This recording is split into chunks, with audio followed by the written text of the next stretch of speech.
All right, guys, it's the interview section on the show, and remember, my name still is Idafe Matches. You're gonna you love to call me the Elevator One of Sports, and guess what? I've got in the studio in the interview room today. I don't think they come any bigger than this. So 2 years ago, first time I stumbled upon him, I was watching the TV, and you know how much I've told you guys about racism, how I have been a victim of it.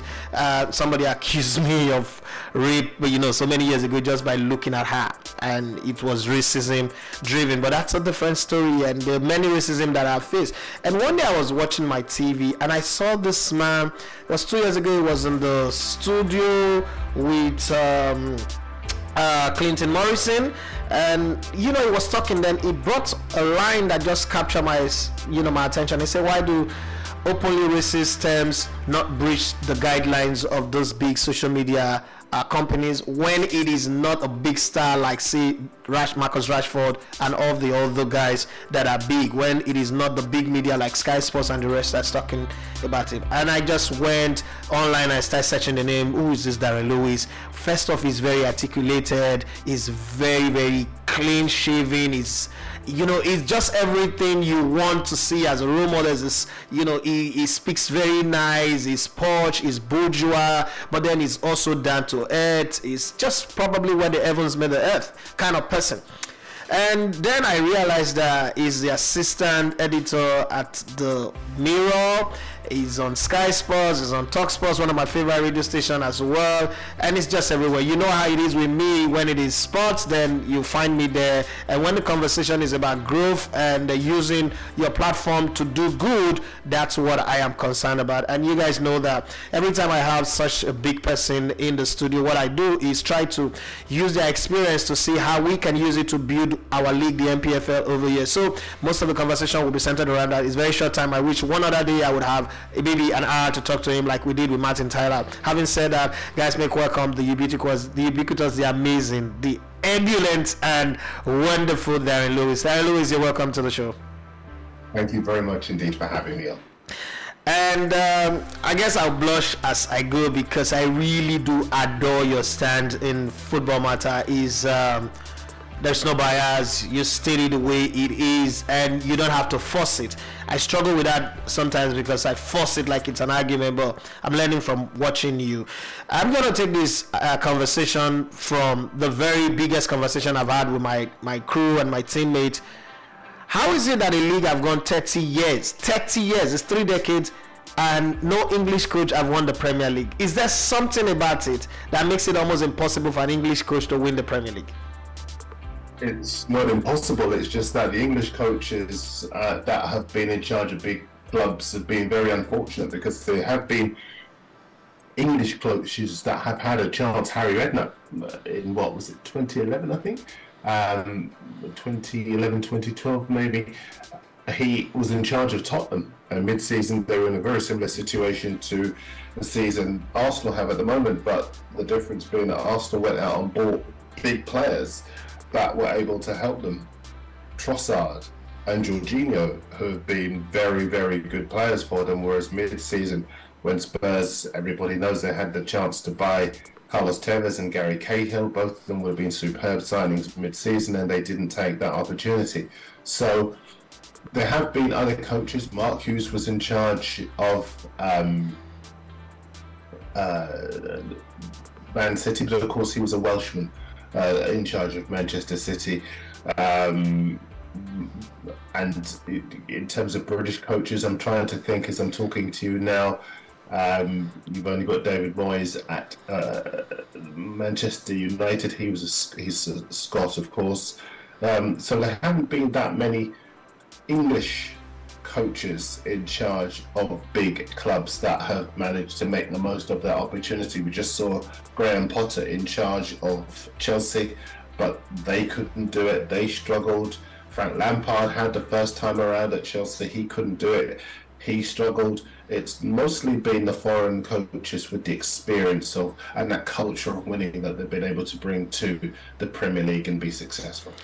All right, let's bring it down to one thing that has taken the world by surprise, that the last time I had David Dean here and we're talking about how he went around, I couldn't believe that a former chairman of Arsenal would go to Tottenham and knock the doors. But then it just hit me that what we think as fans is different from what the businessmen think about, because he told the story of I went to every club and they were preaching the gospel of setting up the Premier League before the Premier League started, and the story is 30 years now. And as we celebrate these 30 years of the Premier League, one thing that keeps hitting me is how come we can't replicate it? Because if you compare the population of England compared to Nigeria, we have 200 million plus people here that dwarfs the population of England. But then there are 92 football clubs in England, and just say that every week you have 41 games being played across the entire British, or probably across England. Let's not say the British, and let's leave Wales and Ireland and the rest, and Scotland for it now. But every stadium is packed full,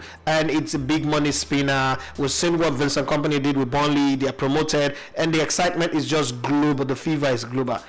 If there is something from your media experience, because it's the media that drives the league, from your media experience, if there's something we can learn on this way, on how to project the league, on how to push the league, what is it that your journey in media have taught you good enough to enable us copy and adapt and probably adopt in our country? I think if you look at Italian footballers realize that it is no good having a good product and sitting back and admiring it. English football found itself in a very similar situation to Italian football a couple of decades ago, but what they did was built on the popularity of the product, and they ensured that it would become the English league, the most watched league, the most attractive league, the most invested in league in the world, because they attracted big investment, they attracted big players, they attracted big managers. Everybody wants to come and play for big clubs in the Premier League. And even the smaller clubs, the investment model has been so successful that you get players rejecting clubs like Lyon, for example, in the Europa League, and other clubs that are playing European football to go to clubs in the Premier League that aren't necessarily in European competition, but the money is more, the competition is greater, the popularity is more, it's more watched than anywhere else. So if there was something that Africa as a continent could learn, it is investment. It does take investment. It does take longer term thinking. It does take not resting on the laurels. I think sometimes in Africa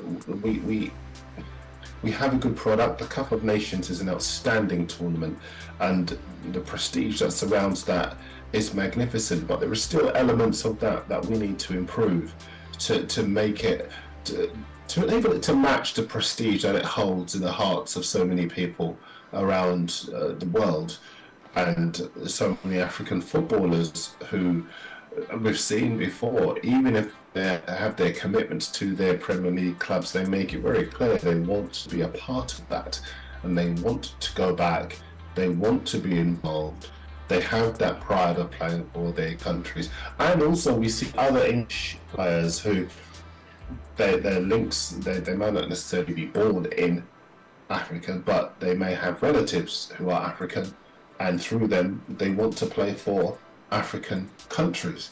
So there's a lot to build on, there is a lot to look at, and it is about taking the longer term view rather than being happy with what you have in the short term. So there is something about styling that I always complain about when I look at the way the English media writes about footballers, even if you're not interested in the player. Like a very good example, Jack Grealish. So I played football. I grew up in Warri, where football is all about skills. Like, you have to be a Maradona kind of person or Messi kind of person for you to be rated. I've never really rated Jack Grealish. But under Pep Guardiola, he's gone from the most foul player that he used to be at Aston Villa to one of the most effective and most efficient player in the team. So much so that the starting 11 of Man City called every game is there. But I've seen how the English media writes about him, adore him with proper adulation, exquisite words, and it's sort of lived up to that. And so you're coming from a writer's perspective, a media perspective. does, putting the hype on these players, does it add value to how these players become eventually? Or probably, like they do in my neck of the wood, we criticize a lot and feel like, oh, that's how you get objective. You have to be objective. You have to hammer the player and hammer the player on all that. Do you think that, writing and like really hyping up these players do a whole lot of good to the players' confidence and morale, and also the league? It's a really good question, because actually I think Jack Grealish has been under a lot of pressure because of everything that's been written about him. He cost £100 million.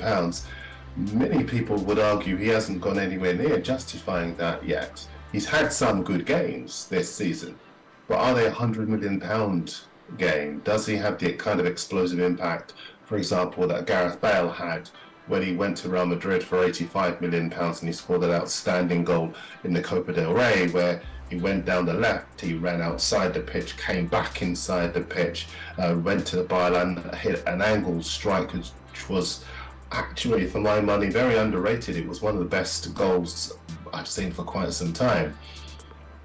Jack Grealish has yet to do anything like that. He has had some good games and has had an impact on the City team, but he has been under pressure. So I would maybe push back on that and suggest that for all of the things that have been said, they've more been said in expectation than acceptance that he has justified the hype around him, because I don't think he has quite done that just yet. He has had and is coming into a very good vein of form, but he needs to maintain that and maybe be one of the key men in City actually winning the Champions League, winning the Premier League, winning the FA Cup, for people to start saying that he's justified that hype.